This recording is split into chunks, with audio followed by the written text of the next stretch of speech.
Sir दोस्तों, स्वागत है आपका एग्ज़ाम 321 पर। एग्ज़ाम में हर साल एक क्वेश्चन जरूर आता है समाव्यवता का। आपके सामने ये प्रश्न है और इसके अंदर से लगातार आप एग्ज़ाम चेक करेंगे तो क्वेश्चन पूछे जाते हैं। जैसे कि देखिए, आपसे कैसे क्वेश्चन पूछेगा ये देखिए। जैसे यहाँ दिया है C4H9Br के सभी संरचनात्मक समावयवी लिखिए, या C4H10O के कुल संरचनात्मक समावयवी ज्ञात कीजिए। इस तरीके से आपसे समावयवी संख्या या समावयवी तत्व निकालने पूछता है और लगातार बोर्ड में ये क्वेश्चन आते हैं। इस वीडियो के माध्यम से मैं आपको इस टाइप के क्वेश्चन कैसे करे जाते हैं वो सिखाऊंगा, लेकिन इससे पहले आपको पता होना चाहिए समावयवता किसे कहते हैं। ये क्वेश्चन है, इन क्वेश्चनों को नोट कर लीजिए और इसके बाद मैं आपको ये क्वेश्चन हल कराऊंगा, लेकिन उससे पहले आपको समावयवता समझनी होगी। तो आइए चलते हैं नेक्स्ट। एक बात दूसरा पेज भी देख लीजिए। क्वेश्चन ये 7 क्वेश्चन है। इन 7 क्वेश्चनों के टाइप अलग अलग टाइप के क्वेश्चन हैं, लेकिन करने का तरीका सबका एक ही है। आप अच्छे से समझिए और देखिए किस तरीके से ये क्वेश्चन करे जाते हैं। इन क्वेश्चनों को नोट करिए और आइए इन क्वेश्चनों को समझते हैं। लेकिन उससे पहले आपको समावयवता समझनी रहेगी। समावयवता कहते किसको हैं, आइए समझते हैं। आप डालिए समावयवता, जिसको हम कहते हैं आइसोमेरिज्म। आइसोमेरिज्म। अब इसको सबसे पहले आप इसकी डेफिनेशन समझिए। समावयवता कहते किसके हैं? वे तत्व जिनके आणविक सूत्र तो एक जैसे होते हैं, आणविक सूत्र समान होते हैं, किंतु भौतिक व रासायनिक गुण अलग अलग होते हैं। अलग अलग होते हैं, या परमाणु के जुड़ने का क्रम अलग अलग होता है। अलग अलग होता है, तो वे समावयवी तत्व कहलाते हैं। अब आप समझिए। अब देखते हैं समावयवता के प्रकार। समावयवता के प्रकार। 2 प्रकार की समावयवता होती है। ये डायग्राम आप नोट करिए, फिर इनके बारे में समझेंगे और उन क्वेश्चनों को करेंगे। तो सबसे पहले आप लिखिए कौन कौन सी होती है वे 2। नंबर 1 संरचनात्मक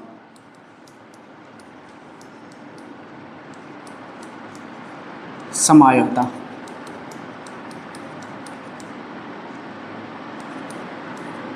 और नंबर 2 होती है त्रिविम समावयवता।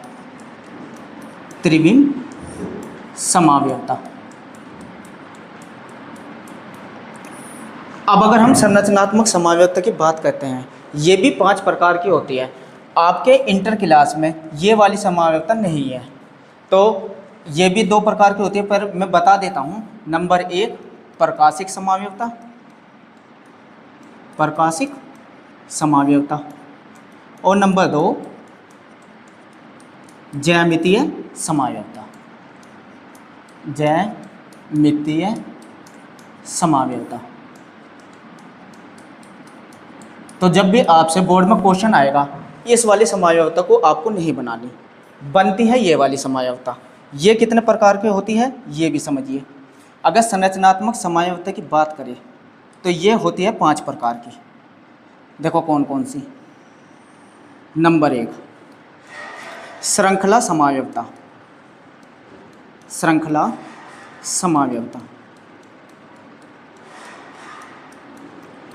नंबर 2 स्थान समावयवता। स्थान समावयवता।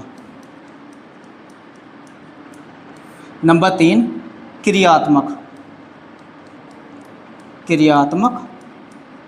समावयवता। नंबर 4 मध्यावयवता।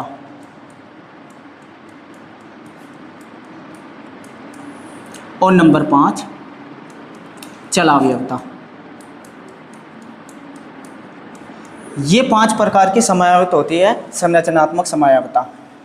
जब आप इन 5 के बारे में जान लेंगे तब आपसे ये जो प्रश्न अभी आपके सामने बोर्ड पे थे वे हल होने शुरू हो जाएंगे। लेकिन आपको ये समयावता के बारे में पता हो, कैसे कौन सी समयावता है, कैसे बनती है।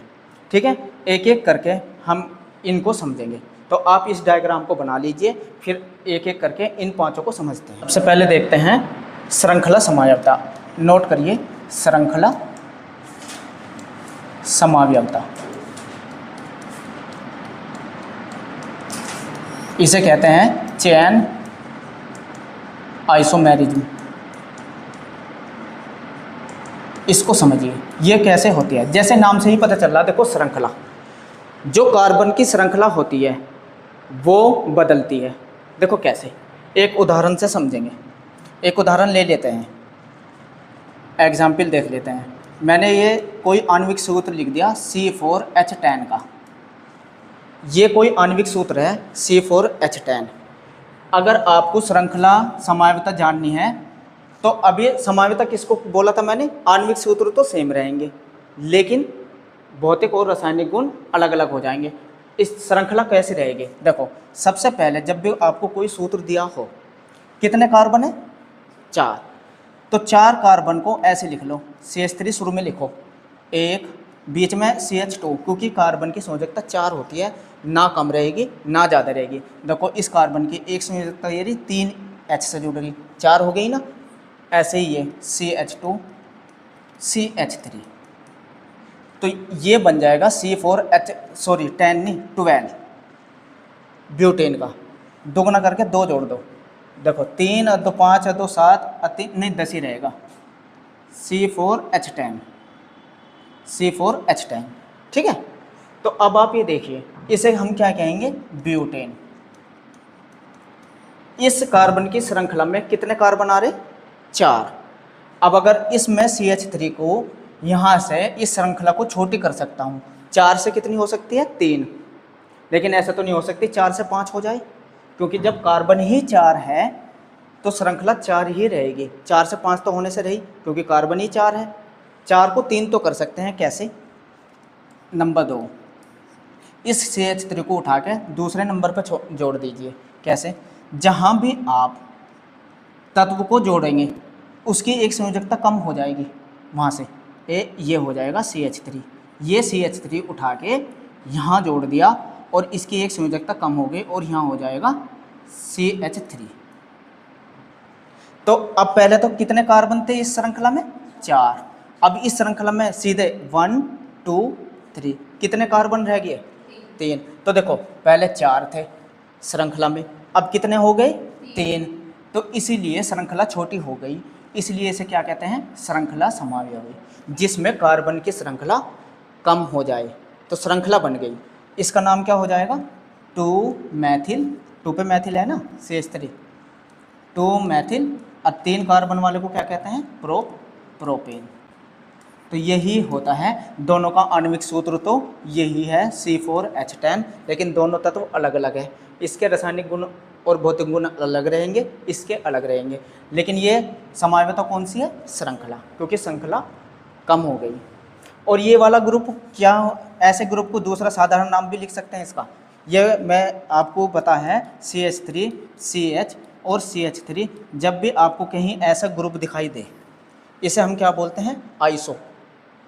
इसको क्या बोलते हैं, देखो ये रहा आइसो, है ना। तो इसका नाम ऐसे भी लिख सकते हैं, आइसो। और कितने कार्बन है टोटल, 4, 1 2 3 4, आइसोब्यूटेन। तो ये हुई श्रृंखला समायोजन। अब आप बताओ श्रृंखला समझ में आई या नहीं आई। यानी कि पहले शुरू में कितने कार्बन की श्रृंखला थी, 4, फिर कितनी रह गई, 3। आणविक सूत्र दोनों का सेम, बस श्रृंखला छोटी हो गई, इसलिए इसका नाम हुआ श्रृंखला समायोजन। देखते हैं नंबर 2 पे, स्थान समावयवता। स्थान समावयवता, जिसको इंग्लिश में क्या कहते हैं, स्थान को क्या कहते हैं, पोजीशन। आइसोमेरिज्म। अब ये कौन सी होती है, इसे भी एक उदाहरण के द्वारा समझेंगे। स्थान समायवता, एक उदाहरण लिख लेते हैं। देखें, अगर मैं एक एग्जाम्पल लिखता हूँ C4H9Br, एक आणविक सूत्र ये है C4H9Br एल्किल हैलाइड का। अब इसके देखते हैं स्थान समायवता किसे कहते हैं। सबसे पहले कार्बन कितने दिए, ये जब भी आपको कोई तत्व का लिखना है श्रृंखला तो कार्बन पे नज़र मारिए। कार्बन कितने हैं, 4 कार्बन है। तो ऐसे लिखिए, शुरू में CH3 CH2 CH2 CH2 Br, ठीक है। इसे कहेंगे जहाँ भी ये एल्किल ग्रुप जुड़ा हुआ है या कोई क्रियात्मक समूह जुड़ता है वहीं नंबरिंग कहते हैं 1 2 3 4। तो इसे हम क्या कह सकते हैं, 1 ब्रोमो, 4 को ब्यूट, इसका नाम हुआ 1 ब्रोमो ब्यूटेन, 1 ब्रोमो ब्यूटेन। अब आप ये समझिए स्थान किसे कहते हैं, जो भी श्रृंखला में, जो भी आणविक सूत्र में यहाँ कोई क्रियात्मक समूह दिया रहेगा वो अपना स्थान बदल लेगा। अब एक कौन सा नंबर पे है, यो Br, पहले कार्बन पे। अब ये यहाँ से उठ के अगर Br दूसरे नंबर पे आ जाए, क्लियर बात समझ में आई, तो क्रियात्मक समूह अपना स्थान बदल लेता है। अब Br पहले कार्बन पे था, लेकिन अगर मैं ऐसे लिख दूं क्रियात्मक समूह को, श्रृंखला 4 ही रहनी चाहिए। देखो कैसे, CH3 CH2, यहाँ जोड़ लो चाहे यहाँ जोड़ लो, दूसरा नंबर इधर से गिनेंगे तो ये दूसरा नंबर है, उधर से गिनेंगे तो ये दूसरा नंबर है। तो जहाँ भी जोड़ते हैं वहाँ हाइड्रोजन की संख्या कम कर लो और नीचे जोड़ दो Br और ये आ जाएगा CH3। अब देखो 1 2 3 4, तो दूसरे नंबर पे Br आ गया। पहले कौन से नंबर पे था, पहले पे। यहाँ कौन से नंबर पे आया, तो इसने अपना क्या बदल लिया, स्थान बदल लिया। क्रियात्मक समूह जब स्थान बदल लेता है अपना, उसे क्या कहलाते हैं, स्थान समायवता। क्लियर समझ में आ गई। इसका नाम क्या हो जाएगा, 2 ब्रोमो, दूसरे नंबर पे Br है ना तो इसे ब्रोमो कहते हैं। 2 ब्रोमो, कार्बन में कितने, श्रृंखला में कितने कार्बन है, 4। 4 को हम बोलते हैं, 4 कार्बन को हम कहते हैं ब्यूट, ये तो बोलते हैं। तो इसका नाम हो जाएगा ब्यूटेन, सिंगल बॉन्ड लगा हुआ ना, तो ये इसका नाम हो जाएगा। तो दोनों का आणविक सूत्र तो सेम है यही, लेकिन तत्व अलग अलग हो गए। समझ में आ गया। तो समावयवी तत्व हुए आपस में, दोनों को तो अनुसूत्र सेम है, लेकिन यो तत्व अलग है, ये तत्व अलग है। अब कौन सी समावयवता थी इसमें, स्थान। क्यों थी, क्योंकि इन्होंने अपना स्थान बदला। नंबर 3, क्रियात्मक समावयवता, इसको कहते हैं हम फंक्शनल आइसोमेरिज्म। अब फंक्शनल आइसोमेरिज्म किसे कहते हैं ये समझिए, इस समावयवता को भी। इसके लिए भी एक उदाहरण ले लेते हैं, फिर उससे अच्छे से समझ में आएगा। ये एक एग्जाम्पल ले लिया। अगर हम ले लेते हैं C के 2 और H के ले लेते हैं 6 और एक ले लेते हैं O। देखो अब एक बात का ध्यान रखना, यहाँ जब भी आपको कार्बन, यहाँ कार्बन के 2 है, दुगना करके 2 जुड़े और एक ऑक्सीजन आए, कितनी आए, ऑक्सीजन 1 हो, लेकिन हाइड्रोजन की संख्या कार्बन की दुगना करके 2 जुड़ा हुआ हो। अगर ऐसे कंडीशन, अगर मैं देखो, या अगर मैं लिख दूं C के 3 लिखूं, H के कितने लिखने पड़ेंगे बताओ, दुगना करके 2 जोड़ो, नहीं, 3 दूनी 6 और 2 8 और एक ऑक्सीजन ले लो। देखो आ गया समझ में। अगर आपको कभी भी ऐसी समावयवता आ जाए तो आपको पहचाननी कैसे है, पहले पहचानने का तरीका क्या बताया मैंने, पहले पहचान करनी। देखो अगर मैं कार्बन के 4 लिखूं तो हाइड्रोजन के कितने होने चाहिए, दुगना करके 2 जोड़ो, 4 दूनी 8 और 2 10 और O का 1। ऐसे आपको आणविक सूत्र चाहे ये दे दे एग्जाम में, चाहे ये दे दे, चाहे ये दे दे, तो सिर्फ आपको पहचान क्या करनी है, एक ऑक्सीजन है और कार्बन का दुगना करके 2 जुड़े हुए हाइड्रोजन की संख्या है। तो अब आपको ऐसे प्रश्नों में ये ध्यान रखना है कि ये सूत्र ईथर और अल्कोहल का होता है। किस किस का होता है? ईथर का और अल्कोहल का, दो का एक साथ ये सूत्र होता है। बस ये पहचान करनी है कि ईथर और अल्कोहल का सूत्र है, यानी कि हमें ईथर बनानी और अल्कोहल बनानी है। देखो अब यहाँ भी बात समझो, थोड़ा सा यहाँ भी समझो।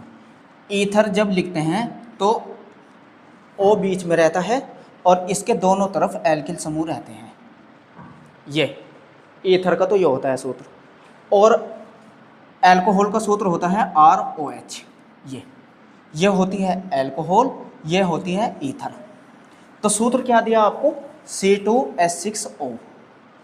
अब समझो, अब कैसे लिखेंगे? अगर हम आपको ईथर लिखनी, देखो O तो बीच में ले लो O।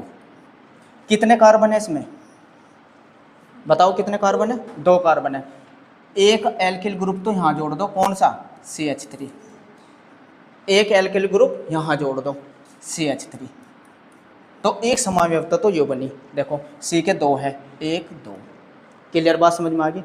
हाइड्रोजन के कितने हैं? 3 है, 3 6। देखो, और ऑक्सीजन के कितने हैं? 1। अब दूसरे नंबर पे अब हम बनाएंगे किसके? अल्कोहल के, क्योंकि ये जो सूत्र है अभी बताया मैंने, ईथर का भी है और अल्कोहल का भी है। तो पहले एल्किल ग्रुप लिखो। कितने कार्बन है इसमें? 2। तो 2 कार्बन का ग्रुप कौन सा होता है? देखो C2H5। 2 कार्बन वाला एल्किल ग्रुप ये तो होता है। तो इसे खुल के लिख दो, CH3 CH2 SO, और क्या लिख जाएंगे? OH। अब आप गिनो, कार्बन के 2 है, बिल्कुल ठीक। हाइड्रोजन के 3 और 2 5 और 1 6, ठीक है। और एक ऑक्सीजन है। तो दोनों का आणविक सूत्र इसका भी और इसका भी सेम है, लेकिन क्रियात्मक समूह बदल गया। यहाँ ईथर था और यहाँ OH हो गया। क्रियात्मक समूह बदल गया ना, इसलिए इसे क्या कहा? क्रियात्मक समावयवता। जिसमें क्रियात्मक समूह ही बदल जाए वो क्या कहलाती है? क्रियात्मक समावयवता। बताओ समझ में आया? तो यहाँ O ईथर बना और अल्कोहल बना, क्रियात्मक समूह चेंज हो गए। क्लियर? नंबर 4 पर लिखते हैं मध्यावयवता। मध्यावयवता इसे कहते हैं मेटामेरिज्म। मेटामेरिज्म। अब इसको भी एक उदाहरण देख लेते हैं मेटामेरिज्म का। मध्यावयवता कहते किसको है ये समझिए। पहले एक उदाहरण लिख लेते हैं। यदि मैं यहाँ लिख दूँ एग्जाम्पल इसका एक C4H10O। अब जरा आप ध्यान दो, कार्बन की संख्या कितनी? हाइड्रोजन की संख्या कितनी? 10। एक ऑक्सीजन है। ये वही हुआ ना, यानी कि ईथर और अल्कोहल दोनों हुआ ना। अभी मैंने ये बताया था, अगर कार्बन की संख्या दुगना होकर 2 जुड़े और एक ऑक्सीजन हो तो इसका मतलब इसके अंदर ईथर भी हो सकती है। ये सूत्र किसका होता है? ईथर का और अल्कोहल का। जब भी आपको कोई सूत्र दे तो आपको पहले पहचान कर लो कि दुगना करके 2 जुड़ रहे और एक ऑक्सीजन हो, तो आप समझ जाना ईथर और अल्कोहल है इसके अंदर। क्लियर? लेकिन हम पढ़ रहे हैं मध्यावयवता। 2 तत्व लिख देता हूँ, आपको समझ में आ जाएगा मध्यावयवता किसको कहते हैं। अब आप ये देखिए, अगर मैं ईथर की बात करूँ, देखो बीच में लगाओ O, ये तो ईथर है। कितने कार्बन है? 4 के हम टुकड़े कैसे कर सकते हैं बताओ? एक तरफ 1 कार्बन, एक तरफ 3 कार्बन, ऐसे तो लिख सकते हैं। 1 कार्बन वाला एल्किल ग्रुप कौन सा होता है? मैथिल CH3। ठीक है। 3 कार्बन वाला एल्किल ग्रुप कौन सा होता है? C3H7। यानी कि दुगना करके 1 जोड़ दो तो ये एल्किल ग्रुप होता है। दुगना करके 1 जोड़ दो, हाइड्रोजन की संख्या जो जितनी आती है ये पूरा एल्किल ग्रुप होता है। लेकिन ऐसा खुल के कैसे लिखना? CH2 3 बार, CH2 और एंड में CH3, ये तो लिखना। 7 कार्बन को हमने ये एल्किल ग्रुप को ऐसे लिख दिया, चाहे आप ये ऐसे भी लिख लो या करके CH3OC3H7। बात तो एक ही है, बात एक ही, चाहे ऐसे लिख दो चाहे ऐसे लिख दो। एक तरफ एक कार्बन वाला एल्किल ग्रुप, एक तरफ 3 कार्बन वाला, 4 का, क्योंकि 4 कार्बन दिए हुए हैं, कार्बन पे आपको फोकस रखना है। अब 4 कार्बन को हम कैसे लिख सकते हैं, दूसरी तरीके से भी बताओ। ऐसे भी तो लिख सकते हैं, एक तरफ 2 कार्बन, एक तरफ भी 2 कार्बन, 4 लिख सकते हैं नहीं? चलो लिखो। एक तो ये, पहले तो ईथर, पहले समझ लीजिए, ये समझो। 2 कार्बन वाला एल्किल ग्रुप कैसे बनेगा बताओ? दोगुना करके एक जोड़ दो, यानी कि C2H5। क्लियर? C2H5, या इसे खुल के भी लिख सकते हैं हम, CH3 CH2। C2H5 को ऐसे लिख लो, O CH2, नहीं एंड में आना चाहिए CH3, एंड में आना चाहिए, बीच में नहीं आता कभी भी CH3, क्योंकि कार्बन की संयोजकता 4 होती है, दोनों एक ही है ये। अब आप जरा मुझे बताइए, यहाँ मैथिल ग्रुप था, यहाँ कौन सा आ गया? Ethyl group. तो देखो एल्किल ग्रुप चेंज हो रहे, अगर एल्किल ग्रुप बदल जाए, यहाँ मैथिल था, यहाँ क्या हो गया? एथिल, जब इसे कहते हैं मध्यावयवता। अगर एल्किल ग्रुप ही बदल जाए, यहाँ मैथिल है, यहाँ क्या है? एथिल। दूसरी तरफ देख लो, यहाँ प्रोपिल है और यहाँ क्या है? एथिल। तो बदल रहे नहीं बदल रहे, लेकिन दोनों का आणविक सूत्र तो यही है, इसका भी और इसका भी आणविक सूत्र सेम है, लेकिन तत्व अलग अलग हो गए। इसे क्या कहेंगे? डाई एथिल ईथर, 2 बार है ना, ethyl ethyl, die ethyl ether. इसे क्या कहेंगे? ये हो गया Maithil propyl, Maithil propyl ether. ठीक है, दोनों के नाम अलग अलग है। तो ये हो कहलाती है मध्यावता। तो मध्यावता किसे कहते हैं? जिनमें एल्किल ग्रुप चेंज हो जाए, मध्यावता कहलाती है। नंबर 5 आती है चलावयवता। चलावयवता इसे कहते हैं ट्यूटोमेरिज्म। अब ये कौन सी होती है, इसको और समझिए। एक एग्जाम्पल ले लेते हैं, अगर हम ले लेते हैं एसीटोन, एसीटोन, एसीटोन को हम लिख सकते हैं CH3 C double bond O CH3। ये एसीटोन को ऐसे लिख सकते हैं, कार्बन के होने चाहिए 3, 1 2 3, हाइड्रोजन के कितने होने चाहिए? 6, दुगना हो जाए और 1 ऑक्सीजन आए। अब यहाँ देखो, यहाँ दुगना हो रहा है और ऑक्सीजन 1 है, तो समझ जाना फिर यो कीटोन है, कीटोन है। लेकिन दुगना करके अगर 2 जुड़ते और ऑक्सीजन 1 होती, फिर कौन होता वो? ईथर और अल्कोहल। बस याद रखना, आणविक सूत्र ऐसे पहचानना कि ये कौन सा आणविक सूत्र, अगर दुगना ही हो रहे हैं ना हाइड्रोजन के, तो आप समझ जाओ कीटोन है। दुगना हो रहे और 1 ऑक्सीजन हो, तो आप एकदम कीटोन समझो, ये कीटोन है। समझ में आ गया?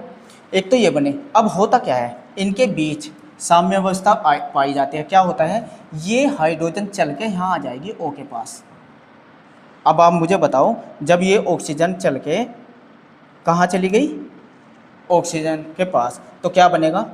देखो CH3 C, यहाँ OH यहाँ से निकल के यहाँ आ गया, तो ये सिंगल बॉन्ड हो जाएगा और O के साथ H ये जुड़ जाएगा, जुड़ गया। और यहाँ एक संयोजकता की कमी हो गई, 4 पूरी करने के लिए इस कार्बन की डबल बॉन्ड आ जाएगा और यहाँ हो जाएगा CH2, क्योंकि हर कार्बन की संयोजकता 4 होनी चाहिए। तो यहाँ से हाइड्रोजन ये चल के गया, ये था इसका कीटो रूप। देखो कीटो है ना, तो कीटो रूप, और ये हो जाएगा इनोल रूप, OH आल, इनोल रूप। तो ये समावयवता, जिसमें चलावयवता यानी कि चल के जाना, कौन गया चल के? हाइड्रोजन। तो ये कहलाती है, ये ज़्यादातर या तो एसीटोन कीटोन में देखने को मिलती है या एस्टरो में देखने को मिलती है। तो इस तरीके से 5 प्रकार की समावयवता होती है। ठीक है ना? हाँ, एक बार ये होता है कि एसीटोन जो होता है, एक हाइड्रोजन चल के चाहे ये वाली O के साथ जाके जुड़ जाएगी और यहाँ संयोजकता की एक कमी हो जाएगी, इसलिए डबल बॉन्ड यहाँ हो जाएगा। तो हाइड्रोजन यहाँ से चल के यहाँ पहुँचा, तो यही कहलाती है, ये दो रूप में मिलती है, कीटो रूप, इनोल रूप। बस पांचों प्रकार की समावयवता आपने सीख। कितने प्रकार की स्थान समावयवता बताई मैंने अभी? स्थान समावयवता 5 प्रकार की। थोड़ा थोड़ा रिवीजन। नंबर 1 कौन सी? स्थान। स्थान होगी, श्रृंखला होगी। देखो स्थान, इसमें तो क्रियात्मक समूह का स्थान बदल जाता है। क्रियात्मक समूह जो होता है वो अपना स्थान बदल लेता है। अगर पहले कार्बन पे जुड़ रहा तो दूसरे पे पहुंच गया, तो ये वाली समझ में आई, स्थान बदलना। श्रृंखला में क्या था कि श्रृंखला अगर 4 कार्बन है, श्रृंखला में 3 हो जाए तो स्थान बदल लिया, तो ये वो श्रृंखला कम हो गई, तो ये हुई श्रृंखला। कार्बन के चैन जो होती है वो छोटी हो जाती है, तो श्रृंखला होती है। दोनों समझ में आ गए। तीसरी मैंने बताई है मध्यावयवता। मध्यावयवता, इसमें जो एल्किल ग्रुप होता है ये चेंज हो जाता है, जैसे मैथिल का एथिल बन गया, तो मध्यावयवता क्या होती है? ये चेंज होता है एल्किल ग्रुप। एक होती है क्रियात्मक समूह समावयवता। क्रियात्मक समूह समावयवता यानी कि इसमें क्रियात्मक समूह चेंज होता रहता है, जैसे ईथर था एल्कोहल में बन गया, तो एक दूसरे का क्रियात्मक समूह बदल जाता है। क्लियर। और 5वीं मैंने बताई चलावयवता। चलावयवता ये कीटो रूप और इनोल रूप इनमें मिलती है। अब इन्हीं के द्वारा आपसे बोर्ड में क्वेश्चन यही आते हैं। अब क्वेश्चन करना सिखा देता हूँ। एक क्वेश्चन तो ज़रूर आता है 4 नंबर का, और अब देखिए आप क्वेश्चन कितने इजी से कर सकते हैं। लेकिन सबसे पहले आपको ये भी पता होना चाहिए कि आपके कोर्स में कौन कौन से लेसन है और हर लेसन से इसमें से क्वेश्चन कैसे बनेगा। अब देखिए आप जब आप लेसन के नाम याद करेंगे ना, उसी से क्वेश्चन बनते चले जाएंगे। चलिए पहला लेसन है आपके उसमें RX alkyl halide, hello Erin, halo alkane. एक तो ये चैप्टर है, इससे समावयवता का क्वेश्चन बनता है। लेसन के नाम याद करो और क्वेश्चन आते चले जाएंगे। नंबर 2, दूसरा जो लेसन है आपके उसमें, दूसरा लेसन है ROH एल्कोहल। एल्कोहल, इसमें से भी समावयवता के क्वेश्चन आते हैं। नंबर 3 लेसन है आपके इसमें ROR, ये है ईथर, इससे भी समावयवता के क्वेश्चन पूछे जाते हैं। नंबर 4 एल्डिहाइड RCHO, ये होता है एल्डिहाइड, ये आपके लेसन है ऑर्गेनिक केमिस्ट्री में। और नंबर 5 RCOOH कार्बोक्सिलिक अम्ल। कार्बोक्सिलिक अम्ल, ये आपके कोर्स में लेसन है, और इन हर एक लेसन से समावयवता का क्वेश्चन आता है। ठीक है। अब सबसे एक एक क्वेश्चन करने की मैं प्रैक्टिस करा देता हूँ, ताकि कोई भी क्वेश्चन आए आपसे गलती ना हो। आपने शुरू में जो क्वेश्चन लिखे थे उन क्वेश्चनों को मैं दोबारा से लिख देता हूँ, अब देखिए कैसे करते हैं हम। ठीक है, चलिए अब क्वेश्चन की शुरुआत करते हैं। क्वेश्चन कैसे आएगा? ये R किसे कहते हैं? Alkyl group. एल्किल ग्रुप किसको कहते हैं?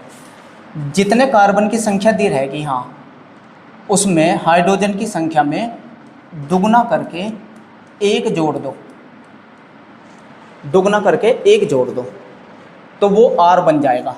ये तो है R को लिखने का तरीका।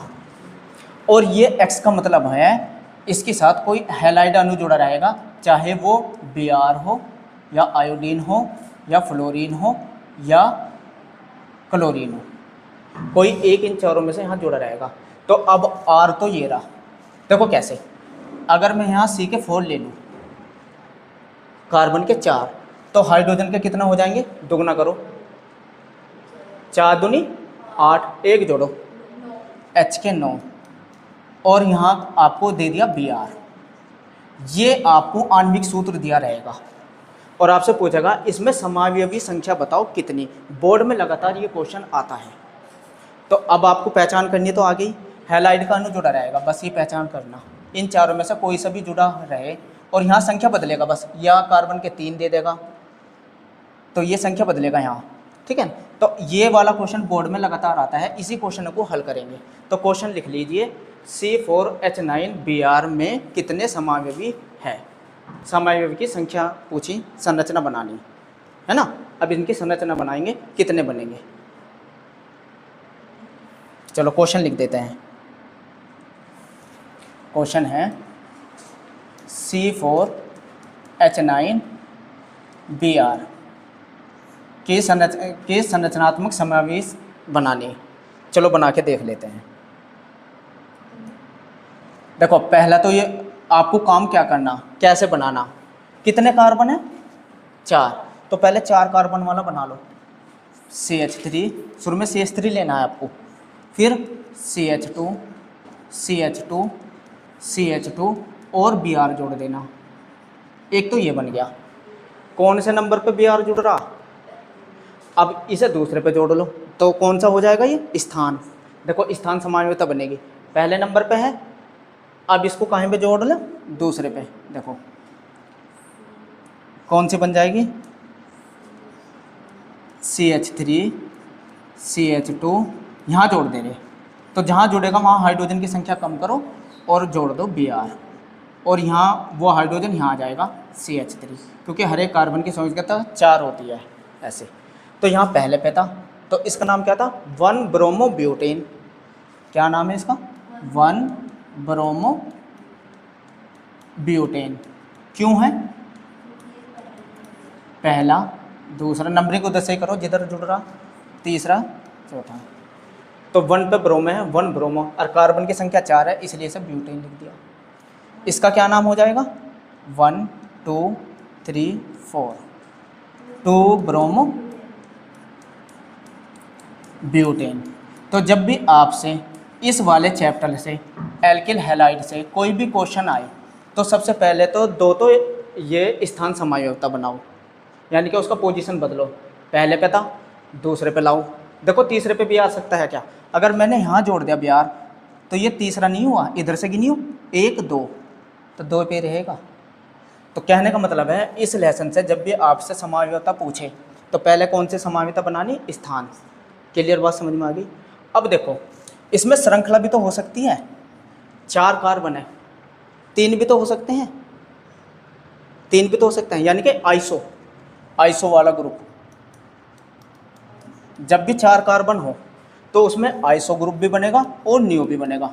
अब आप एक बात ध्यान रखना, अगर कार्बन की संख्या 3 है तो केवल आइसो बनता है। क्या बनता है, आइसो। अगर 3 से ज़्यादा है कार्बन तो आइसो भी बनेगा, नियो भी बनेगा। क्यों बनेगा, आइसो का मतलब क्या होता है, आइसो कहते किसको है, जब ये ग्रुप CH3 CH CH3 ये आइसो होता है। जब भी आपको 4 कार्बन दिखाई दे तो आइसो बना लो। आइसो तो बना दी। अब आप मुझे ये बताओ कितने कार्बन आ गए, 3, कितने थे, 4, तो यहाँ लिख दो CH2Br, बन गया ना। तो अब कार्बन हो गया छोटा, तो इसे लिख सकते हैं, हाँ नंबरिंग करेंगे तो 1 2 3 ऐसे नंबरिंग करेंगे। तो इसका नाम लिखो 1 ब्रोमो। देखो 1 पे ब्रोमो है ना, 2 पे मैथिल है, 2 मैथिल, और कितने कार्बन है, 3 को क्या कहते हैं, प्रोपेन। तो कितने समावयवी बन गए, 3। और मैंने अभी बताया अगर कार्बन 4 है तो नियो भी बनेगा। क्या बनेगा, और नियो का फार्मूला क्या होता है, ये भी देखिए, नंबर 4। नियो कहते किसको है, ये समझिए। देखो 4 नियो इसको बोलते हैं, एक कार्बन से तीनों तरफ CH3 ग्रुप जुड़े, यहाँ भी, यहाँ भी, यहाँ भी। ये वाला पोजीशन क्या होती है, नियो की होती है। एक कार्बन से तीनों तरफ CH3 ग्रुप जुड़ जाए, और यहाँ क्या आ जाएगा, CH2Br, है ना। इसका नाम क्या हो जाएगा, देखो 1 2 चाहे ऐसा आ जाए 3, तो इसका नाम हो जाएगा 1 ब्रोमो 2 पे 2 बार है, 2 डाई मैथिल, 2 बार है तो डाई मैथिल और 3 कार्बन को क्या कहते हैं, प्रोपेन। 4 बनेंगे, इसके कितने बनेंगे, 4 समावयवी बनेंगे। देखो अब फिर मेरी बात समझो, अगर इस लेसन से क्वेश्चन आता है, इस लेसन से, पहले लेसन से, चाहे यहाँ C4H9Br दे, चाहे ये भी दे देता C5, C के 5, H के कितने हो जाएंगे, दुगना करके 1 जोड़ो, 5 दूनी 10 और 1 11, और यहाँ Br दे दो या Cl दे दो। इसके पूछ ले, इससे पूछ ले। तो पहले तो स्थान बनाओ, Br कितनी जगह आ सकता है, इसमें पहले पे भी आएगा, दूसरे पे भी आएगा, तीसरे पे भी आएगा। 3 तो बनेंगे ये स्थान। अब आप समझो, 3 तो बनेंगे स्थान, क्योंकि Br 5 कार्बन है ना, पहले पे भी आ सकता है Br, दूसरे पे भी आ सकता है, तीसरे पे भी आ सकता है। तो 3 तो बनेंगे स्थान और 2 बनेंगे आइसो और नियो, तो 5 बन सकते हैं इससे। तो बनाने का तरीका समझ गए। तो इस पहले लेसन के अंदर अगर समावयवता पूछते हैं तो 2 समावयवता बनानी है आपको, एक स्थान और दूसरी कौन सी, स्थान समावयवता, और दूसरी श्रृंखला। पहले लेसन से सिर्फ 2 ही समावयवता बनती है, स्थान और श्रृंखला। नोट कर लो, पहले ही लेसन से समावयवता का कोई भी क्वेश्चन आता है तो 2 ही समावयवी यौगिक बनते हैं, स्थान और श्रृंखला, बस उन 5 में से। अगर क्वेश्चन आपसे ये पूछ लिया C4H10 और O में सभी ईथर या अल्कोहल या सभी, देखो 3 क्वेश्चन है ये, सूत्र एक ही है, के समावयवी बताने, के समावयवी। अब आप क्वेश्चन को समझो जरा। आणविक सूत्र में अगर आपसे बस ईथर का पूछे, यहाँ ध्यान रखना, C4H10 मैंने ईथर की पहचान यही बताई थी, दुगना होकर 2 जुड़ेगा पर 1 ऑक्सीजन रहेगा, तो उसमें ईथर भी है। लेकिन आपसे पहले ईथर का नाम, ईथर के पूछ ले, या अल्कोहल के पूछ ले, या दोनों के सभी के पूछ ले। अब देखो कैसे निकालते हैं। ये क्वेश्चन एग्जाम में ज़रूर आता है, वेरी वेरी इंपॉर्टेंट, लगातार एग्जाम में आता रहता है ये क्वेश्चन। अब बस आपको काम क्या करना है, क्वेश्चन पे ध्यान देना, आपसे पूछा क्या, बस ये सबसे बड़ा फैक्ट है। अगर आपसे पूछा सिर्फ ईथर के लिए, तो देखो कैसे बनता है ईथर के लिए। नंबर 1 यहाँ बना रहे हैं हम ईथर के लिए। अब जरा मेरी बात समझो, ईथर में कौन कौन सी समावयवता आती है। ईथर आप ऐसे तो लिखते हो, ईथर को ऐसे लिख लो, ईथर को ऐसे तो लिखते हैं। अब मुझे आप एक बात बताओ, कितने कार्बन है, 4। मैंने पहले ही बताया था आपको, एक तरफ 1 कार्बन, एक तरफ 3 कार्बन। क्लियर, चलो लिखो, एक तरफ 1 कार्बन और एक तरफ 3 कार्बन, CH2 CH2 CH3। एक तो ये बन गई, बताओ समझ में आई। या इसे ऐसे भी लिख सकते हैं हम, C3H7, यही तो है, लेकिन खोल के लिख देना। एक तो ये बन सकता है इस सूत्र से। क्लियर बात समझ में आई। नंबर 2, और कार्बन को हम कितने, ईथर को कितने उसमें लिख सकते हैं। नंबर 2, ईथर को हम कितने उसमें लिख सकते हैं, देखो ऐसे भी तो लिख सकते हैं, क्योंकि 4 कार्बन की पूछी हुई, C के 4, एक तरफ 2 एक तरफ 2, ये भी तो लिख सकते हैं। तो यानी कि हम लिख सकते हैं CH3 CH2 O, ईथर है तो बीच में O, इधर भी CH2 CH3। एक ये हो सकता है die ethyl ether, die ethyl ether, ये क्या है, मैथिल प्रोपिल ईथर। पहले छोटे वाला एल्किल ग्रुप का नाम बोलते हैं मैथिल, फिर ये 3 कार्बन वाले को प्रोपिल, फिर क्या लगा देते हैं, ईथर। और ये क्या बनी, एक एथिलिएरा, एक एथिलिएरा, कितनी बार है, 2, डाई एथिल ईथर, 2 बन गई।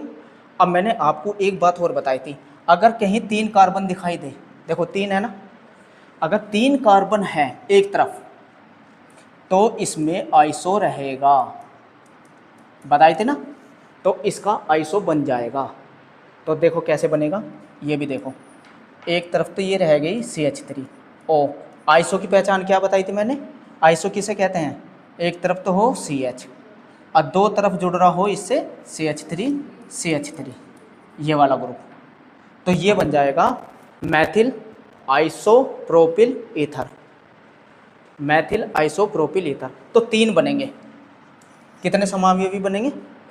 ईथर से 3 बनेंगे इस सूत्र से।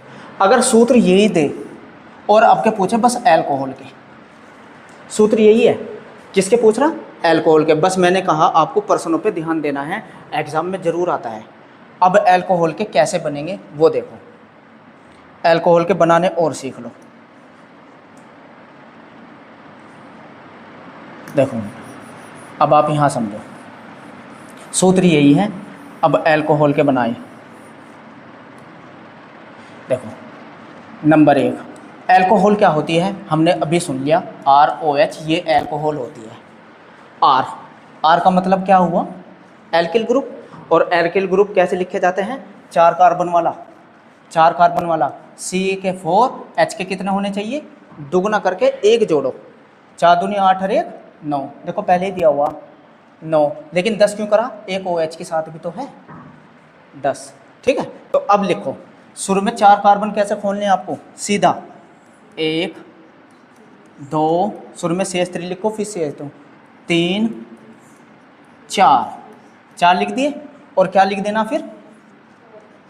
एक तो ये बना पहले नंबर पे OH। बताओ, एक तो OH कितने नंबर पे? अब क्या OH को कहाँ ले लें हम? दूसरे नंबर पे। स्थान बदल दे इसका, है ना, इसका स्थान बदल दे रहे। लेकिन इन्होंने क्या कहा? अल्कोहल के ही बनाने, बस बनना अल्कोहल ही है। अब देखो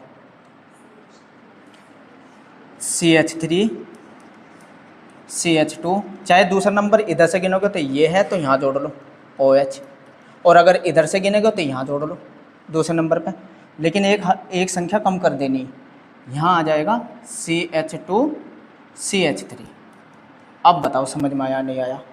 यहाँ पहले नंबर पे OH था, यहाँ दूसरे पे आ गया, तो इसका नाम हो जाएगा ब्यूटेन 1 आल, क्योंकि 4 कार्बन है ना, तो इसका नाम क्या हो जाएगा? ब्यूटेन 1 आल। और इसका नाम क्या हो जाएगा? ब्यूटेन 2 आल। तो इसमें कौन सी समावयवता हुई? स्थान बदलाना OH ने। तीसरे नंबर पे तो नहीं जा सकता, अगर ये यहाँ आया तो इधर से गिनो 1 2 रहेगा, तो 2 पे, तो OH 2 तो स्थान समावयवता बन सकते हैं। अब 4 कार्बन है, मैंने क्या बताया था आपको? अगर 4 कार्बन होते हैं तो इसके अंदर आइसो भी रहेगा और नियो भी रहेगा। आया समझ में? आइसो को क्या कहते हैं हम? CH के साथ 2 तरफ CH3, ये तो होता है। और नियो क्या होता है? 3 तरफ CH3, ये ग्रुप नियो होता है। तो एक बार इसको लिख लो, एक बार इसको, तो कितने और बन जाएंगे? 2 और बन जाएंगे। देखो कैसे? 4 कार्बन वाला, श्रृंखला छोटे कर लो, CH3 ये वाला ले लो ग्रुप, CH3 CH2 OH, एक तो ये बन जाएगा आइसो वाला। और एक कौन सा बन जाएगा? नंबर 4 ये वाला बना लो, नियो वाला, CH3 CH3 और OH। तो कितने समावयवी बने अल्कोहल के? 4। सबके आणविक सूत्र यही है, देख लो, चाहे इसमें देख लो, इसमें देख लो, इसमें देख लो, इसमें, नाम चारों के अलग अलग है, तो इसका मतलब चारों के रासायनिक और भौतिक गुण अलग अलग रहेंगे। तो यही तो समावयवता होती है। अगर अब पता चला, तो इसके अंदर 2 समावयवी आए, कौन कौन से? एक तो स्थान और दूसरा श्रृंखला। अल्कोहल का अगर कहीं भी आए तो 2 ही दिखाने, ये भी बात समझ में आ गई। अब क्वेश्चन पे ध्यान दो, पिछले साल बोर्ड में यह आया था, ये तत्व देके, और सीधा उन्होंने पूछा सभी, ये तत्व देके कितने पूछे? सभी। अभी मैंने आपको बताया 3 तो बने जाएंगे ईथर के, अभी बनाए थे, 4 बनाए हैं अल्कोहल के। टोटल कितने बन गए? 4 इसके, 3 इसके, कितने हो गए? 7। तो आपको सातों के सातों बनानी, तब ये क्वेश्चन पूरा हो जाएगा। C4H10O में सभी में, इसका मतलब ईथर के भी बनाने एल्कोहल के भी बनाने हैं। तो ये क्वेश्चन था, तो 7 बनाने थे, पिछले साल ही ये क्वेश्चन आया था। अगर ईथर ईथर के पूछता तो 3, एल्कोहल के पूछे 4, सभी के पूछे। अब बताओ समावयवता समझ में आई या नहीं आई? तो ये आपके हो गए ये। अब हम चलते हैं एल्कोहल के बाद चैप्टर कौन सा होता है? एल्डिहाइड का। क्वेश्चन अगर आपसे पूछे C4 यहाँ दुगना रहता है, यहाँ संख्या कितनी आएगी? दुगना, और एक ऑक्सीजन दे, तो आप समझ जाओ एल्डिहाइड है। पहचान करने का तरीका क्या है? देखो पहचान करने का, अगर कार्बन की संख्या हाइड्रोजन की संख्या में दुगने का अंतर है और एक ऑक्सीजन हो, तो आप उसमें समझ जाओ ये कौन सा सूत्र हुआ? एल्डिहाइड। सबसे पहले तो आपको यही पहचानना आना चाहिए कि एल्डिहाइड है या ईथर है। ईथर की पहचान कैसे होती है?